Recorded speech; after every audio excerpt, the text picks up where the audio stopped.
दिल्ली की गलियों में डिफेंस नामी एक सिटी, जो कि महंगाई के लिहाज से बहुत ज़्यादा मशहूर था। वहाँ लोग सिर्फ रहने की ख्वाहिश ही करते थे। बहुत अमीर लोग वहाँ रहने का खर्चा अफोर्ड कर सकते थे। वहाँ हर चीज़ जैसे सजा के रख रखी हो। तभी मुकेश और निर्मला नामी एक शख्स आता है और रेंट पर एक फ्लैट लेता है। वो बहुत ज़्यादा खुश होते हैं। दोनों इंटरनेशनल कंपनी में काम करते हैं, जिसकी वजह से उनका रोज़गार बहुत अच्छा होता है। तभी निर्मला मुकेश को कहती है कि हम कितने खुशनसीब हैं ना, कि हमें यहाँ रहने का मौका मिला है। भला हमें इधर कौन आने देता। तभी मुकेश कहता है कि हमारी मेहनत का नतीजा है ये। तभी निर्मला को एक बहुत गंदी बू आती है। वो बिल्कुल नज़रअंदाज करती है, जैसे किसी सड़े गले हुए बदबूदार टॉयलेट की बू आ रही हो। तभी मुकेश को वो कहती है, क्या तुम वो बदबू महसूस करते हो जो मैं करती हूँ। मुकेश भी कहते हैं, हाँ यार, मुझे भी आई थी वो बदबू, पर वो टॉयलेट से आ रही होती है। काफ़ी अर्सा हो गया, इधर के मालिक मकान को कंप्लेन करनी पड़ेगी कि इतनी बदबू कहाँ से और क्यों आ रही है। तभी वो टॉयलेट जाकर देखता है। टॉयलेट में बहुत अजीब हलचल हो रही होती है। वो बहुत परेशान हो जाता है। उसने शीशे पे लिखा हुआ देखता है कि मैं सफाई कर चुकी हूँ, अब सफाई करने की तुम्हारी बारी है। वो कीचड़ से लिखा होता है। तभी वो सामने देखता है, एक औरत बहुत गंदी बू मार रही होती है। वो कहता है, ये कौन है। वो लाइट ऑन करके देखना चाहता है। लाइट ऑन जैसे ही करता है, लंबे लंबे गहरे बाल, और उसने अपना मुंह ढापा होता है और वो एक ब्रश उठा के सफाई करने पे लगी होती है। वो उसको बहुत बोलता है। वो सोचता है कि ये निर्मला की शरारत लगती है।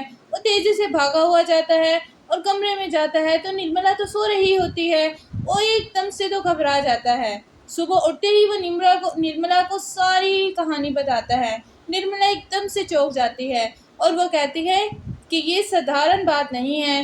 तभी मुकेश हंसता है और वो कहता है, छोड़ो यार, हो सकता है हमारा वहम ही हो, किसी की शरारत हो, कोई शरारत ही कर सकता है। शरारती लोग भी तो इतने होते हैं, हम इतना क्यों सोच रहे हैं। वो निर्मला को इग्नोर करता है और वो उसको कहता है, हमें अपने काम पे फोकस करना चाहिए, अभी हम दोनों को बहुत आगे बढ़ना है। तभी एक बाइनी आती है और वो उसको कहती है कि रात में वॉशरूम में नहीं जाना, नंदू वापस आ गई है। तभी निर्मला उससे सवाल करती है कि ये नंदू कौन है। वो उसकी कहानी बताती है कि नंदू एक बूढ़ी औरत थी।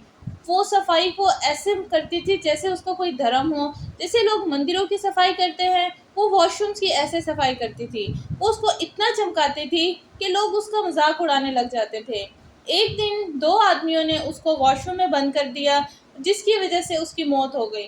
वो वॉशरूम में उसको शरारत में बंद करते, लेकिन वो उसको निकालना भूल गए, जिसकी वजह से उसने बहुत चीखो पुकार की, बहुत चिल्लाई। मगर जब दरवाज़ा खोला गया तो सिर्फ बाल और खून था, उधर उस औरत का कोई नामो निशान नहीं था। जैसे उसने वॉशरूम में मुंह डालकर अपनी आत्महत्या कर ली हो और अपने आप को जान से मार दिया हो। तभी निर्मला सुनकर बहुत खौफज़दा होती है और मुकेश हंसने लगता है कि ये कहाँ से तुमने कहानी उठाई है, कौन कौन सी कहानियाँ सुनाती हो, हमें बरगलाओ मत। मुझे लगता है ये तुम कोई चाल चल रही हो और ये फ्लैट रेंट पे लेना चाहती हो, क्योंकि यहाँ फ्लैट बड़ी मुश्किलों से मिलता है ना। तभी रात हो जाती है कि दोनों मियाँ बीवी को फिर से वॉशरूम से चीखने की और चिल्लाने की आवाज़ आती है। निर्मला वहीं खड़ी रहती है और मुकेश फिर से वॉशरूम में जाता है। तभी शीशे पे फिर से वही कहानी लिखी होती है कि अब सफाई करने की तुम्हारी बारी है। निर्मला गुस्से में चीखने लगती है कि मैंने तुम्हें कहा था ना कि हम यहाँ से जगह छोड़कर जाते हैं, मगर तुम्हें ही डिफेंस में रहने की आदत है। डिफेंस में नहीं रहोगे, जब जान ही नहीं रहेगी, फिर हम डिफेंस में रह के क्या करेंगे। तभी मुकेश अपना मोबाइल उठाता है और वो भूत प्रेत के हवाले से इन्वेस्टिगेशन करने लगता है। मगर बहुत सारे केसेस सामने आते हैं, उसको कुछ समझ नहीं आ रही होती। वो उधर ही खड़ा रहता है और निर्मला को कहता है, ऐसा करते हैं, हम बाहर खड़े होते हैं, हमें कुछ तो सुराग मिलेगा ना। निर्मला उसको मना करती है, मगर वो उसकी एक नहीं सुनता। वो उसको डांटता है और कहता है, तुम इतनी डरपोक कब से हो गई, इतनी बड़ी कंपनी की तुम मैनेजर हो और फिर भी इतनी डरपोक। तभी वो दोनों मियाँ बीवी बाहर खड़े हो जाते हैं। रात के 12 बजते ही दरवाज़ा खुद ब खुद खुल जाता है। लाइट चली जाती है। निर्मला को ऐसे लगता है जैसे उसका हाथ किसी ने तेजी से पकड़ लिया हो। वो जोर से चीख मारती है। तभी लाइट ऑन हो जाती है। वो अंदर देखते हैं कि कोई बहुत भयानक शक्ल की औरत होती है। जो कि खड़ी होती है और वो उनको गुस्से से घूर रही होती है। जैसे ही वो अपना हाथ आगे बढ़ाती है, वो दोनों तेज़ी से भागने लगते हैं। वो कहते हैं, अपनी जान बचाओ और भागो इधर से। जैसे ही वो तेज़ी से भागते हैं, वो जिन वहीं खड़ी उनको घूर रही होती है।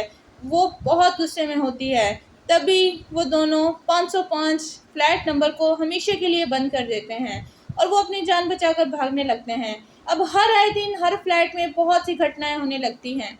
फ्लैट नंबर 504 में बहू अपनी सास को शिकायत कर रही होती है कि मुझे रात में वॉशरूम से ऐसी आवाज़ें आ रही होती हैं जैसे कोई दीवारों को खुरच रहा हो। तभी सब गांव वाले इकट्ठे होते हैं और सब गांव वाले बातें बताते हैं। अगले ही दिन उन सास बहू की मौत हो जाती है। सब बहुत खौफजदा हो जाते हैं और वो बहुत ज़्यादा घबरा जाते हैं और दीवार पर खून से लिखा होता है, अब सफाई की बारी तुम्हारी है। तमाम लोग थोड़ा सा सहम जाते हैं, लेकिन उनको नहीं पता चलता कि हम क्या करें। तभी वो प्रधानमंत्री को बुलाते हैं, जो कि उस फ्लैट का मालिक होता है। वो उसको सारी बातें बताते हैं। प्रधानमंत्री उनकी बात को मजाक में उड़ाता है और वो ज़ोर ज़ोर से हंसने लगता है और कहते हैं, ये भला कोई बात हुई, ये भी भला कोई कहानी हुई। बंदा वो कहानी तो बताता है जिस पे एतबार किया जा सके। तमाम लोग अपनी अपनी शिकायतें बताते हैं। कोई कहता है, हमें रात में खुरचने की आवाज़ें आती हैं। कोई कहता है, हमें रात में खून दिखाई देता है। और कोई कुछ कह रहा होता है, कोई कुछ। सबकी अपनी अपनी शिकायतें होती हैं। पुलिस को कॉल करते हैं, मगर पुलिस इस मामले को वहम करार देकर बिल्कुल इग्नोर कर देती है। तभी निर्मला नेट पे बहुत कुछ सर्च करने पे लगी होती है कि हो सकता है कुछ सुराग मिल जाए। तभी उसको एक ब्लॉग नज़र आता है, एक बहुत अच्छा आर्टिकल लिखा होता है। तभी वो अपने शौहर को आवाज़ देती है और उसको बताती है, देखो इसमें भूत प्रेत के हवाले से लिखा हुआ है, जिसमें कहा गया है कि हर आत्मा का एक धर्म होता है। जिस आत्मा का जिसके लिहाज से धर्म होता है, उसको उसी लिहाज से शांति दिलवाई जा सकती है। यानी ये आत्मा सफाई का इसका धर्म था ना, तो हम सफाई करके इसके आत्मा को शांति दिलवा सकते हैं। इस बात पर मुकेश कहता है, यार छोड़ो, हम किन पंगों में पड़ रहे हैं, हम जाते हैं यहाँ से। तभी वो नंदू के पास जाती है और उसको सारी बातें पूछने का कहती है और नंदू की इन्वेस्टिगेशन करती है कि बाइनी, आप नंदू के हवाले से कोई बात कर रही थी। वो उसके गांव का पता बताती है और बताती है वो बहुत गरीब घराने से ताल्लुक़ रखती थी। उसको बहुत बुरी तरह कत्ल कर दिया गया, जिसकी वजह से उसकी रूह को कभी शांति नहीं मिली। तभी वो सुनकर वो जाते हैं और वो उसके गांव का पता लगाते हैं, मगर उन्हें कोई कुछ नहीं पता चलता। चौकीदार के पास जाते हैं, जिस फ्लैट में वो सफाई किया करती थी, उस फ्लैट की चाबी लेते हैं। चौकीदार पागल हो चुका होता है, वो ज़ोर ज़ोर से हंसने लगता है। वो कहता है, मैं भी एक दिन उधर सफाई के लिए गया था, मगर उसने मेरा वॉशरूम में मुंह डाल दिया और मेरा वॉशरूम से उसने मुंह 3 बार धोया। तब से मुझे अपनी होश नहीं रही। वो कपकपाते हाथ से उनको चाबी देता है। वो उसी फ्लैट में फ्लैट नंबर 5 में जाते हैं, जिसमें वो सफाई कर रही होती है। तब भी बहुत भयानक आवाज़ें आती हैं, चीखने चिल्लाने की। निर्मला और मुकेश अपने आप को रूम में बंद कर देते हैं। तमाम फ्लैट में आवाज़ें गूंजने लगती हैं, जैसे खौफ व हरास फैल गया हो। तमाम लोग खौफ से बुरा हाल होता है। हर फ्लैट में इस तरह आवाज़ गूंजती है जिससे कोई बुरी तरह चिल्ला रहा हो, रो रहा हो। तभी वो तांत्रिक बाबा को बुलाते हैं और तांत्रिक बाबा बहुत ज़्यादा पढ़ाई करते हैं। पढ़ाई के बाद वो बताते हैं कि हमें इसको शांति दिलवाने की सिर्फ एक ही वजह है कि हम उस टॉयलेट को इस तरह साफ़ करें जैसे वो साफ़ किया करती थी, जैसे वो उसको अपना धर्म मानकर साफ़ किया करती थी। ऐसे ही उसको हम शांति और मुक्ति दिलवा सकते हैं, इसके अलावा और कोई ज़रिया नहीं। तभी एक लड़का जो कि न्यू किराएदार होता है उस फ्लैट में आता है। वो सफाई करना खुद पसंद करता था। एक दिन वो सफाई कर रहा होता है। वो इतनी अच्छी सफाई किया करता था कि सब लोग देखते रह जाते थे। उसी दिन निर्मला और मुकेश उसके पास आते हैं और वो उसको सारा माजरा बताते हैं और सारी बातें साफ बताते हैं कि तुम्हें इसलिए वो परेशान नहीं कर रही थी कि तुम खुद सफाई कर रहे थे और बहुत अच्छी सफाई कर रहे थे। मुकेश तभी हिम्मत बांध कर जाता है और 5 साल पुराना वाइपर उठाता है और बहुत अच्छे से सफाई करता है। सफाई करते ही उसे आवाज़ आती है कि अब सफाई मुकम्मल हो चुकी है। तभी वाइपर उसके हाथ से गिर जाता है। फिर से सब कुछ नॉर्मल हो जाता है, मगर 3 महीने के बाद फिर से शीशे पे लिखा होता है कि अब इस मालिक मकान की बारी है। वो खौफ व हरास फिर से फैल जाता है।